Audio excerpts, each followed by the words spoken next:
और शुरुआत बुलेटिन की उस खबर उस मामले के साथ कर रहे हैं जिसमें अब एक नया पेच आ चुका है। पंजाब के कपूरथला में रविवार को निजामपुर गुरुद्वारे में बेअदबी के शक में भीड़ के हाथों मारे गए युवक से जुड़ी ये बड़ी खबर सामने आ रही है।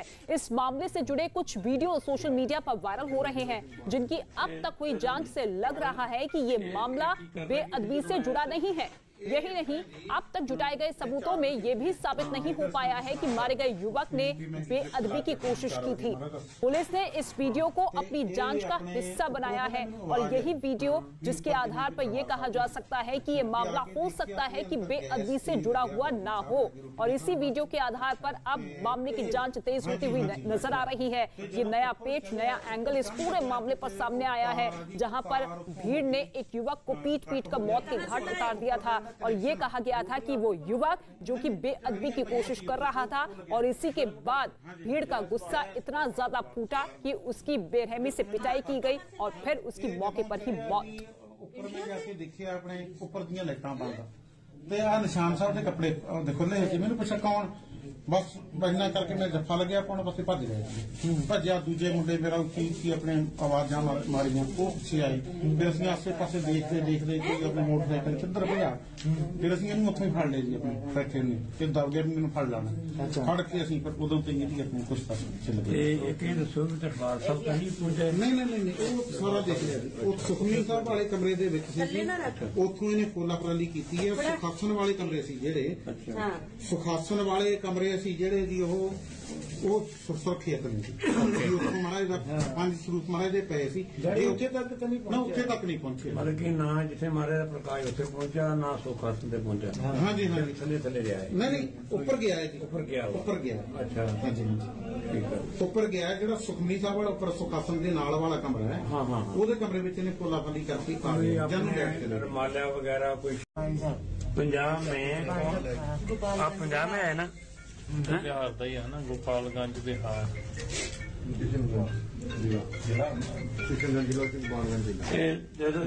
बाबा जी की कर रहा किसी जो आया से इस टाइम जी मैं 4 बजे उठे हैं। इधर स्नीक स्नान करते हैं भी मैं गिफ्ट ला के अपनी 4 बजे मारा ਤੇ ਇਹ ਆਪਣੇ ਉੱਪਰੋਂ ਪਹਿਲਾਂ ਮੈਨੂੰ ਆਵਾਜ਼ ਆਈ ਵੀ ਉੱਪਰ ਜਿਵੇਂ ਕਿ ਦਰਬਾਰ ਸਾਹਿਬ ਦੇ ਹੁੰਦਾ। ਅੱਛਾ ਤੇ ਆ ਕੇ ਦੇਖਿਆ ਇਹ ਅੰਦਰ ਗੈਸ ਤੇ ਲੱਗਿਆ ਹੋਇਆ ਜੀ ਚਾਹ ਬਣਾ ਕੇ ਰੋਟੀਆਂ ਖਾਣ ਵਾਸਤੇ।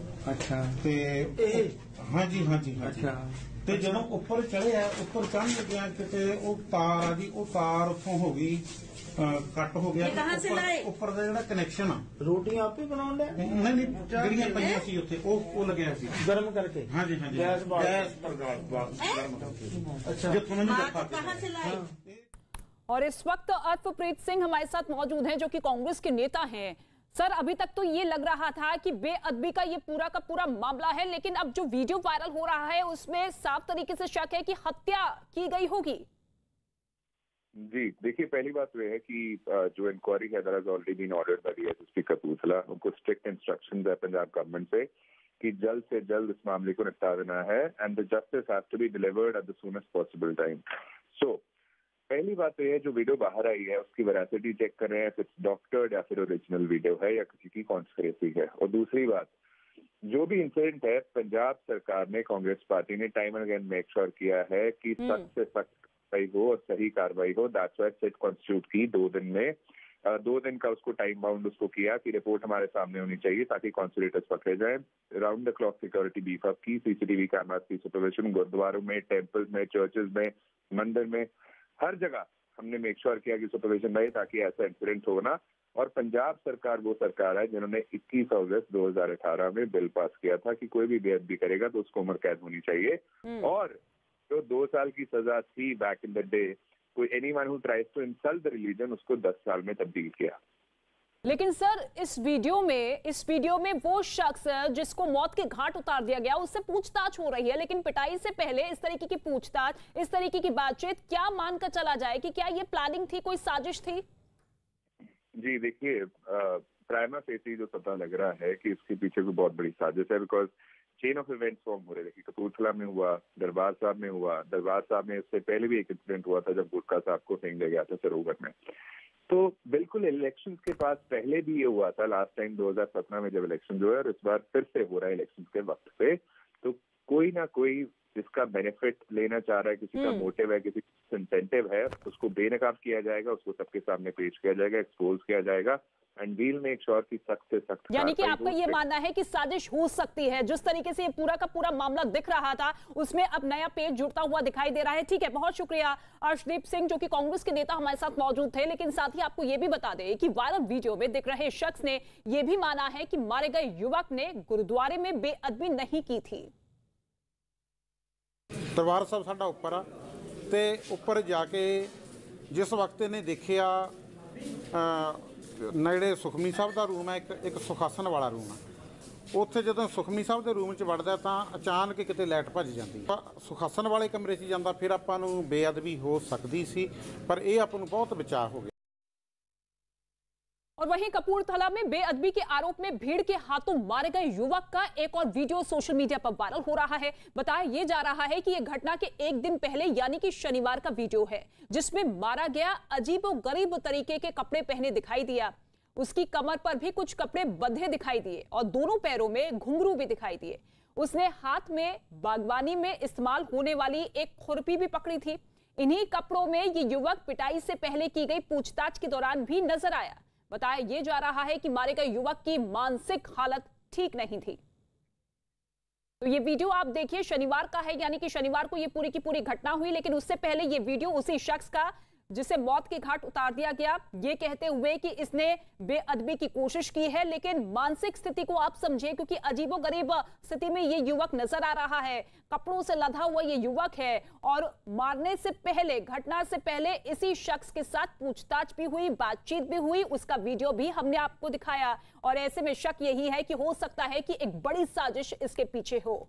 और इस मामले पर ज्यादा जानकारी के लिए हमारे कपूरथला से सहयोगी जुड़ चुके हैं अंकुर शर्मा। अंकुर, सबसे पहले इस मामले की जांच कहां तक पहुंची है, इसको लेकर अपडेट। कपूरथला की जांच जो है वो अभी पुलिस जो है अलग अलग सीसीटीवी फुटेजेस अलग अलग जगह से चेक कर रही है। कल हम जब पहुंचे थे कपूरथला, तो उस समय पर जब इतना बड़ा हादसा हुआ है, इतना बड़ी घटना हुई है कपूरथला में, उस टाइम पर उस इलाके के एसएसपी इलेक्शन मीटिंग में गए हुए थे और काफी समय तक वहां पर थे, जिनको केस सुपरवाइज करना चाहिए था। लेकिन अभी तक इतने सारे साक्ष्य होने के बाद, इतने सारे एविडेंसेस, विटनेसेस, सब कुछ होने के बाद अभी तक मामला जो है वो कहीं कोई मामला दर्ज ही नहीं किया गया। इसमें ऐसा लग रहा है कि जैसे ब्लाइंड केस, और पुलिस जो है एक इस पूरे मामले में केस रजिस्टर करने के लिए साक्ष्य और बाकी एविडेंसेस ढूंढ रही है। वो भी तब जब वहां पे पुलिस का खुद कहना है, एसएसपी ने खुद हमें बताया कि हमने ही जो मृतक है उसको हॉस्पिटल पहुंचाया था, उसको बचा करके वहां से लाए थे, और चौकी भी जो है वो वहां से मुश्किल से मुश्किल, यानी कि एफआईआर अभी तक दर्ज नहीं हुई है। क्या लग रहा है कि ताजा जानकारी के मुताबिक कब तक इस पूरे मामले का सच निकलकर सामने आएगा? नहीं किया सर। जब हम ग्राउंड पर पहुंचे तो हमने अलग अलग लोगों से बात करी। सबसे पहली चीज जो हमने देखी वो देखी कि इतना बड़ा हादसा होने के बाद भी पुलिस जो कि वहां से 20 मीटर दूर है मात्र, उसको पता ही नहीं था कि ऐसा कुछ मामला हुआ है। धीरे धीरे जब लोग बाग इकट्ठे होने लग गए तब पता चला कि ऐसा कोई मामला पुलिस गुरुद्वारे के अंदर घटित हुआ है। उसके बाद धीरे धीरे धीरे ये मामला बढ़ता चले गया और पुलिस को पता चला कि भाई ऐसा एक लड़के को पीटा गया है जिस वजह से जो है ये लोग इकट्ठे हो रहे हैं। ये सब तब हुआ जब एक वीडियो जो है सोशल मीडिया पर डाला गया। ठीक है, आपसे अपडेट लेते रहेंगे। फिलहाल बहुत शुक्रिया इस तमाम जानकारी के लिए। लेकिन इसके साथ ही आपको यह भी बता दें कि कपूरथला के एसएसपी हरकमलप्रीत सिंह ने मारे गए शख्स के वायरल हो रहे वीडियो की जांच का भरोसा दिया है। पागल है कि नहीं, वी डोंट नो। ठीक है सर। पागल सीगा कि नहीं सानू नहीं पता जी सर। जे बंदा हुंदा फिर आपां ਉਹਨੂੰ एस्टैबलिश ਕਰਦੇ, ਮੈਡੀਕਲ ਕਰਵਾ ਲੈਂਦੇ। ਵੀਡੀਓ ਬਟ ਮੈਂ ਦੱਸਣ ਲੱਗਾ ਜਿਹੜੀ ਵੀਡੀਓ ਆਈ ਹੈ ਉਹਦੇ ਵਿੱਚ ਕੱਪੜਿਆਂ ਤੋਂ ਵੀ ਸ਼ਕਲ ਤੋਂ ਵੀ ਉਹ ਸੇਮ ਬੰਦਾ ਲੱਗਦਾ। ਠੀਕ ਹੈ ਸਰ। ਅਸੀਂ ਉਹਦੀ ਆਇਡੈਂਟੀਟੀ ਐਸਟੈਬਲਿਸ਼ ਕੀਤੀ ਆ। ਵੀਡੀਓ ਬਣਾਉਣ ਵਾਲਾ ਬੰਦਾ ਜਿਸ ਸਵੇਰੇ ਇਸੇ ਜਗ੍ਹਾ ਤੇ ਬੁਲਾਇਆ ਗਿਆ ਸੀ ਜੀ, ਉਹ ਜਿਮ ਹੈਗਾ ਜਿਹੜਾ ਫਿਟਨੈਸ ਜਿਮ ਜੀ, ਉਸ ਜਿਮ ਦੇ ਮਾਲਕ ਨੂੰ ਬੁਲਾਇਆ ਸੀ। ਉਹਦੇ ਕਿਸੇ ਵਰਕਰ ਨੇ ਉਹ ਵੀਡੀਓ ਬਣਾਈ ਸੀ। ਉਹਦੇ ਕੋਈ ਉਹਨੇ ਅਟੈਂਡੈਂਟ ਰੱਖੀ ਆ ਲੜਕੀ ਸ਼ਾਇਦ, ਉਹਨਾਂ ਨੇ ਉਹ ਵੀਡੀਓ ਬਣਾਈ ਸੀ 7:54 ਤੇ ਸੈਟਰਡੇ ਉਹ ਵੀਡੀਓ ਸ਼ੂਟ ਹੋਈ। ਹੁਣ ਉਹਨਾਂ ਨੇ ਜਿੰਨੀ ਬਣਾਈ ਸੀ ਉਹਨਾਂ ਨੇ ਸਾਨੂੰ, ਅਸੀਂ ਉਹਨਾਂ ਤੋਂ, ਉਹਨਾਂ ਨੇ ਕਿਸੇ ਨਾਲ ਸ਼ੇਅਰ ਕੀਤੀ ਸੀ ਕਈ ਪੁਆਇੰਟਸ ਦੇ ਉੱਪਰ। ਅਸੀਂ ਉਹਨਾਂ ਸਾਰਿਆਂ ਬੰਦੇ ਨੂੰ ਜਿੱਥੇ ਜਿੱਥੇ ਮੀਡੀਆ 'ਚ ਸਾਨੂੰ ਪਤਾ ਲੱਗੀ ਸੀ ਜੀ ਜੀ, ਅਸੀਂ ਉਹਨਾਂ ਦੀ ਸਟੇਟਮੈਂਟ ਰਿਕਾਰਡ ਕਰ ਰਹੇ ਹਾਂ। ਜਿਹੜੀ ਵੀਡੀਓ ਹੈਗੀ ਆ ਉਹਨੂੰ ਸਟੈਬਲਿਸ਼ ਕਰ ਰਹੇ ਹਾਂ। ਬਟ ਮੋਰ ਔਰ ਲੈਸ ਜੇ ਮੈਂ ਕਹਾਂ ਬਈ ਉਹ ਵੀਡੀਓ ਉਸੇ ਬੱਚੇ ਦੀ ਲੱਗਦੀ ਸੀਗੀ ਜਿਹਦੀ ਡੈਥ। और इस मामले में पुलिस ने ग्रंथी बाबा अमरजीत सिंह को पूछताछ के लिए हिरासत में लिया है। CNN न्यूज 18 को सूत्रों के हवाले से यह जानकारी मिली है कि उसके मुताबिक कपूरथला गुरुद्वारे का ग्रंथी बाबा अमरजीत सिंह पाकिस्तान की खुफिया एजेंसी ISI के संपर्क में था।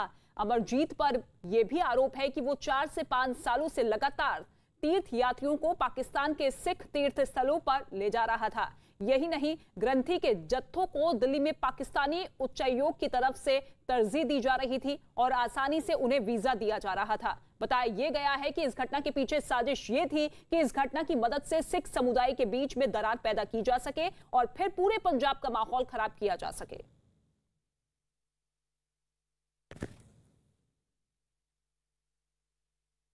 और वहीं पुलिस का यह कहना है कि उसे बाबा अमरजीत के पाकिस्तान जाने की जानकारी है और जरूरत पड़ने पर इसकी जांच की जाएगी।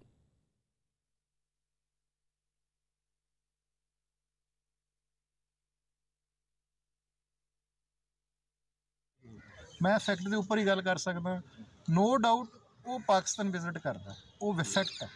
बाकी कोई भी गल्लां जे कोई पता करने वालियां होणगियां तो investigation is quite open, we will go in depth, चाहे वो A है, चाहे B है, चाहे C है, वो साडे लिए कोई मायने नहीं रखती।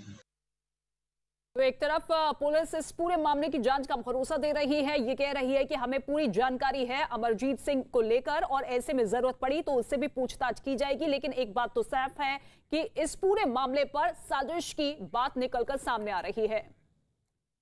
और इस वक्त एक बड़ी खबर आपको बता दें, पाकिस्तान को फिर अपने ही दूतावास से झटका मिला है। इस वक्त की बड़ी जानकारी, अर्जेंटीना में पाकिस्तानी दूतावास ने इंस्टाग्राम पर एक पोस्ट डाली जिसमें उसने पाकिस्तान के राजनीतिक हालात और इमरान सरकार की नाकामी के लिए सरकार को सीधे तौर पर जिम्मेदार ठहराया और ये कहा कि देश की भलाई और उसके सम्मान के लिए पाकिस्तानी सरकार ही जिम्मेदार है, ना कि कोई राजनयिक। पोस्ट में यह भी कहा गया कि अगर पाकिस्तान के हालात ऐसे ही रहे तो वो अर्जेंटीना के साथ फाइटर प्लेन JF-17 की डील से हाथ धो बैठेगा।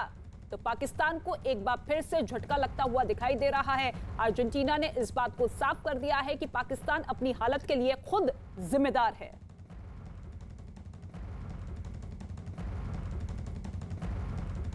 तेजिंदर सिंह इस वक्त हमारे साथ मौजूद है।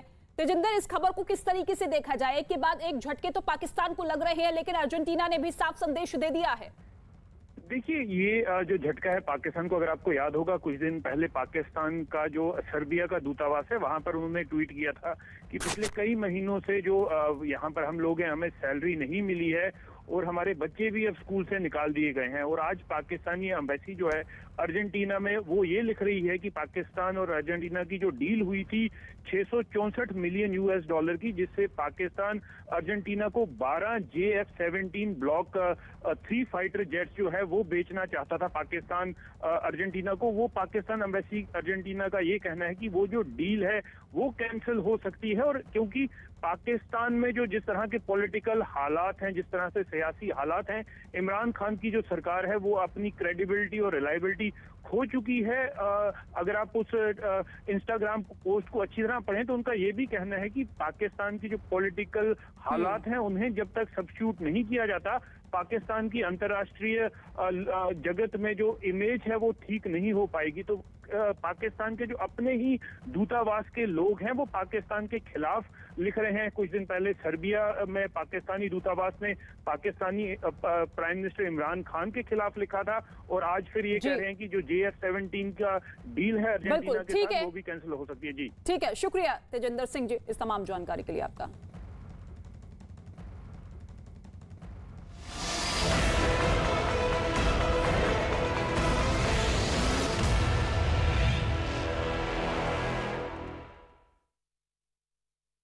और इस वक्त कांग्रेस से जुड़ी एक बड़ी खबर सामने आ रही है। न्यूज 18 नीरज कुमार की खबर यह है कि उत्तराखंड में चुनाव प्रचार के दौरान हरीश रावत ने अपनी ही पार्टी पर सवाल उठाए हैं। उन्होंने ट्वीट कर पार्टी और संगठन से जुड़े नेताओं पर प्रचार के दौरान सहयोग नहीं करने और मुंह फेर कर खड़े हो जाने का सीधे तौर पर आरोप लगाया। हरीश रावत जो कि उत्तराखंड के पूर्व मुख्यमंत्री हैं, कांग्रेस के दिग्गज नेता हैं, अब संगठन और पार्टी पर सवाल उठाते हुए बागी तेवर हरीश रावत के दिखाई दे रहे हैं। इस ट्वीट के जरिए हरीश रावत, जिनके ऊपर पूरी जिम्मेदारी थी कि किस तरीके से पंजाब और उत्तराखंड में कांग्रेस पार्टी को एक कर रखा जाए, जो भी अटकलें सामने आ रही थी कांग्रेस पार्टी में डैमेज कंट्रोल को लेकर, नेताओं को लेकर, उसे किस तरीके से साधते हुए एकता दिखाई जाए। लेकिन अब खुद हरीश रावत ने यह बड़ा बयान दिया है, सीधे तौर पर अपनी ही पार्टी और संगठन के खिलाफ मोर्चा खोल दिया। राज्य के अंदर बेरोजगारी की स्थिति क्या है और बेरोजगार कितने त्रस्त हैं आज, और इसको चुनाव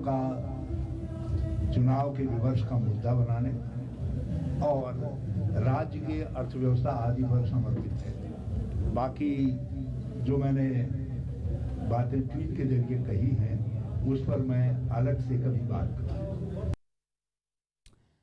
तो कांग्रेस नेता हरीश रावत ने अपने ट्वीट में लिखा यह है कि चुनावी रूपी समंदर को तैरना है। सहयोग के लिए संगठन का ढांचा अधिकांश स्थानों पर सहयोग का हाथ आगे बढ़ाने के बजाय या तो मुंह फेर कर खड़ा हो जा रहा है या नकारात्मक भूमिका निभा रहा है। जिस समंदर में तैरना है, सत्ता ने वहां कई मगरमच्छ छोड़ रखे हैं। जिनके आदेश पर तैरना है, उनके नुमाइंदे मेरे हाथ पांव बांध रहे हैं। मन में बहुत बार विचार आ रहा है कि हरीश रावत अब बहुत हो गया, बहुत तैर लिए, अब विश्राम का समय है। ये ट्वीट हरीश रावत ने किया है, जिसके बाद अब कांग्रेस पार्टी की चिंता बढ़ती हुई। और बीजेपी नेता आरपी सिंह ने हरीश रावत के ट्वीट पर कांग्रेस को घेर लिया है। उन्होंने कांग्रेस में अंतर्कलह का दावा किया। तो एक बात स्पष्ट है कि कांग्रेस में सब ठीक नहीं है और ऑल इज नॉट वेल, ये बड़ा स्पष्ट है। क्योंकि जिस प्रकार पंजाब में हुआ, जिस प्रकार आज राजस्थान में हालत है, जिस प्रकार छत्तीसगढ़ में है, अब उत्तराखंड में है, तो बड़ा स्पष्ट दिख रहा है कि कहीं ना कहीं जो जी हजूरी है उनका नंबर आगे है, जो पार्टी में काम करने उनको दरकिरार किया जा रहा है।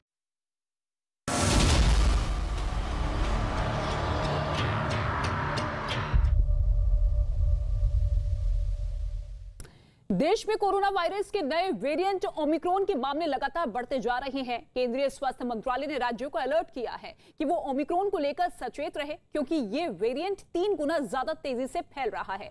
भारत में अब तक ओमिक्रॉन के 213 मामले सामने आ चुके हैं। महाराष्ट्र, ओडिशा और जम्मू कश्मीर में ओमिक्रॉन के नए मामलों की पुष्टि हो चुकी है और ऐसे में लगातार ओमिक्रॉन का खतरा बढ़ता हुआ दिखाई दे रहा है। 3 ऐसे राज्य हैं जहां पर ओमिक्रॉन के सबसे ज्यादा केसेस मिल रहे हैं। केंद्रीय स्वास्थ्य मंत्रालय की तरफ से सभी राज्यों को एडवाइजरी जारी कर दी गई है। एक तरफ कोरोना की ये दूसरी लहर, लेकिन उसके साथ साथ कोरोना का ये नया वेरिएंट ओमिक्रॉन, जिसके मामले तेजी से बढ़ रहे हैं। दिसंबर में पहला केस सामने आया था और ऐसे में अब कुल 213 केसेस पूरे देश भर से निकलकर सामने आ चुके हैं, जिसमें से 90 मरीज ठीक हो चुके हैं। लेकिन खतरा अभी टला नहीं है। हर किसी से यही अपील की जा रही है कि जरूरत ना पड़ने पर आप अपने घरों से बाहर ना निकले और तमाम एडवाइजरी को फॉलो करें। अभी तक जो भी डेटा आया है उसमें ओमिक्रॉन जो है वो माइल्ड इलनेस ही कर रहा है।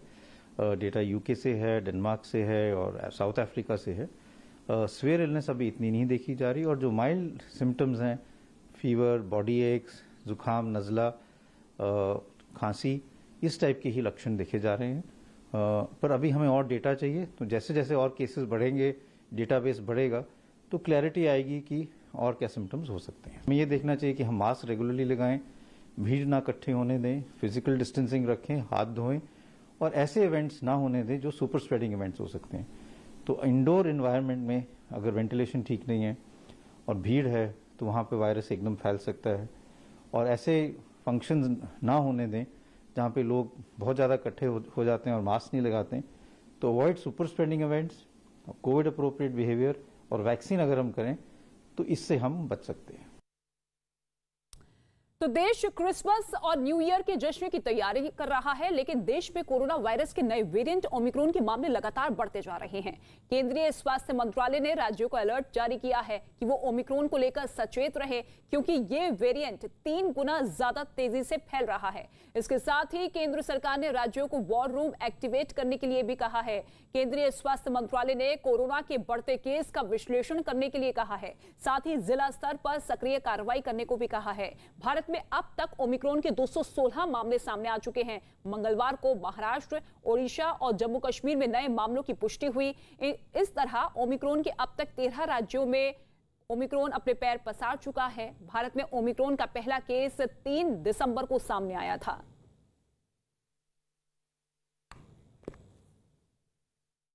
We have said, and as the Honorable Health Minister Sahab has said in the Parliament, the need and the timing and the nature of boosting, if any, will be based on scientific decisions, scientific thinking, and that is what the government is engaged with. अभी जो situation है उसमें कोई ऐसा कोई बदलाव नहीं है।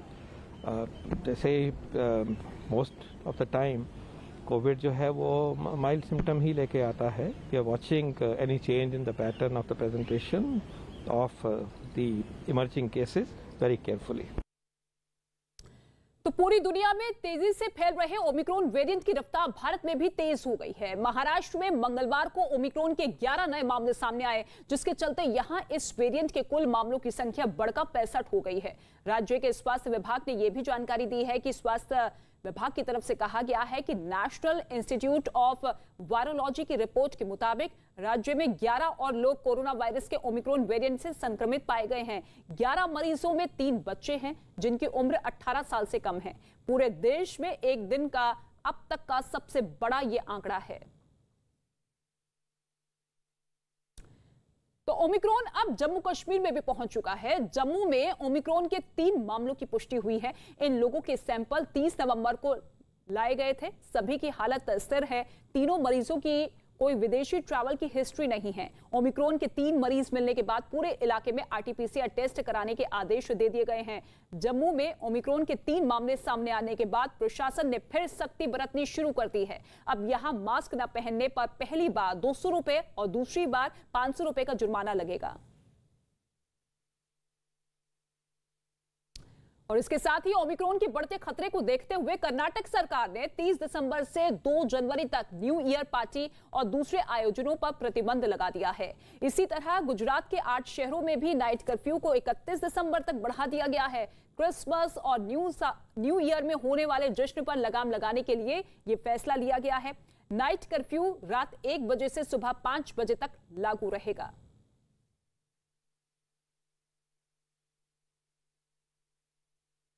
और इजराइल की बात की जाए तो इजराइल में कोरोना के ओमिक्रॉन वेरिएंट से पहली मौत की खबर है। इजराइल के एक अस्पताल की ओर से यह पुष्टि की गई है। मृतक पहले से कई गंभीर बीमारियों से पीड़ित था। 2 हफ्ते पहले ओमिक्रॉन मरीज को कोरोना वायरस वार्ड में भर्ती किया गया था।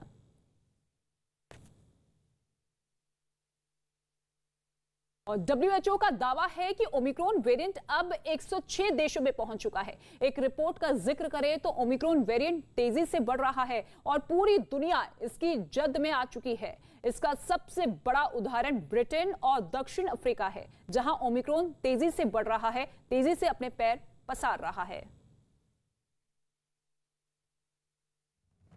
और इस वक्त एक बड़ी जानकारी मिल रही है, बड़ी खबर आपको बताते हैं हरियाणा से राज्य सरकार ने वैक्सीन के दोनों डोज नहीं लेने वालों के सार्वजनिक जगहों पर जाने पर रोक लगाने का फैसला किया है। हरियाणा सरकार का यह आदेश अगले साल की शुरुआत यानी कि 1 जनवरी 2022 तक लागू होगा, जिसके तहत दोनों डोज नहीं लेने वाले लोग बसों के अलावा होटल, बैंक और मॉल वगैरह में नहीं जा पाएंगे। तो हरियाणा सरकार की तरफ से सख्ती बरतनी शुरू हो चुकी है। जिस तरीके से केसेस लगातार कोरोना के नए वेरिएंट ओमिक्रॉन के बढ़ते हुए नजर आ रहे हैं, उसके बाद हरियाणा सरकार की तरफ से सख्ती कि अगर कोई शख्स जिसे दोनों डोज नहीं लगी है तो उसके आने जाने पर बैन रहेगा, सार्वजनिक जगहों पर आने जाने पर रोक लगाई जाएगी और ये आदेश 1 जनवरी 2022 तक लागू होगा। चमन पलानिया इस वक्त हमारे साथ मौजूद है।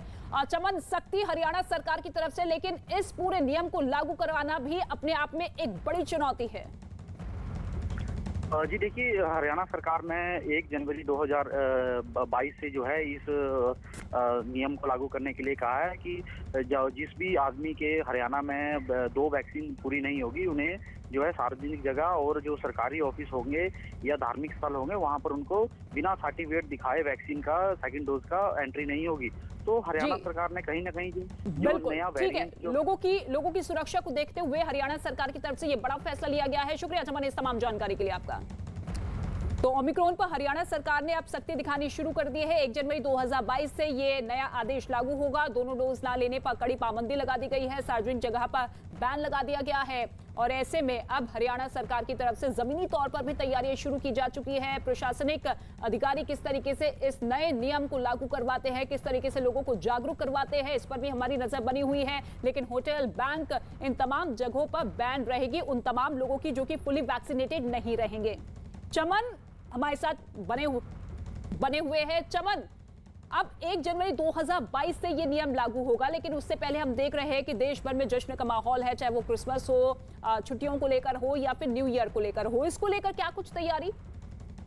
जी देखिए, जहां तक अब जो जिस तरह के नए साल के जो जश्न के प्रोग्राम होंगे या फिर क्रिसमस का प्रोग्राम होगा, उसको ध्यान में रखते हुए ही हरियाणा सरकार ने ये जो है नया ऑर्डर पास किया है कि ज्यादा से ज्यादा जो स्थल हैं जहां पर भीड़ इकट्ठी ना हो, और अगर जहां पर भी अगर इस तरह के कोई जो नया वेरिएंट जो जिस तरह से जो है वो देश की ओर बढ़ रहा है, तो इसको लेकर भी हरियाणा सरकार ने निर्देश दिए कि कम से कम जो है मास्क जरूरी है और वैक्सीन जो है वो जरूरी हो जाए, ताकि जो वैक्सीन के जरिए ही जो है इस कोरोना महामारी को जो है रोकने में जो है थोड़ा मदद मिलेगी। जी चमन, आपको रोकना चाहेंगे हरियाणा सरकार की तरफ से सख्ती, लेकिन दूसरी ही तरफ एक बड़ी जानकारी मिल रही है कि 25 दिसंबर और 1 जनवरी को लेकर भी अब बड़ा ऐलान दिल्ली सरकार की तरफ से किया गया है। नए साल और क्रिसमस पर सख्ती अब दिल्ली में भी दिखाई दे रही है। किसी भी आयोजन, भीड़ जुटाने पर रोक दिल्ली सरकार की तरफ से लगाई गई है। दुकानों में बिना मास्क एंट्री पर रोक लगा दी गई है।